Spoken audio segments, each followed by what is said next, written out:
కాళేశ్వరం ప్రాజెక్టులో 100 భాగాలు, అందులో ఒక భాగం మేడిగడ్డ. ఆ మేడిగడ్డలో ఉన్న 85 పియర్స్, 85 పియర్స్లో ఒక్క పియర్ గొంగితే కిషన్ రెడ్డి ఎన్డీఎస్ఏకి ఉత్తరం రాసిండు. అరే మీరు జల్దీ రాండి ఇడ మొత్తం కూలిపోయింది, జర చూడుండ్రి అన్నాడు.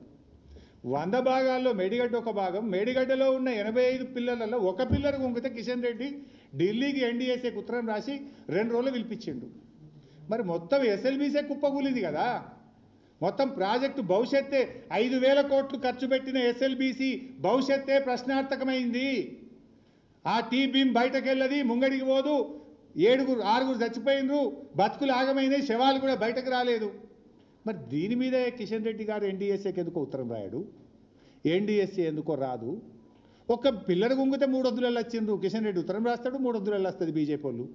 మరి ఎస్ఎల్బీసీ కుప్పకూలితే 5,000 కోట్ల ఖర్చు పెట్టిన ప్రాజెక్టు ఆగమైపోతే ఎందుకు ఎన్డీఎస్ఏ రాదు, ఎందుకు కిషన్ రెడ్డి గారు ఉత్తరం రాయడు?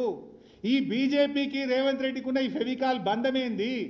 ఈ కిషన్ రెడ్డి ఈ రేవంత్ రెడ్డి మధ్యలో ఉన్న ఈ లవ్ ఏంది? ఇది బయటకు సమాధానం చెప్పాలి.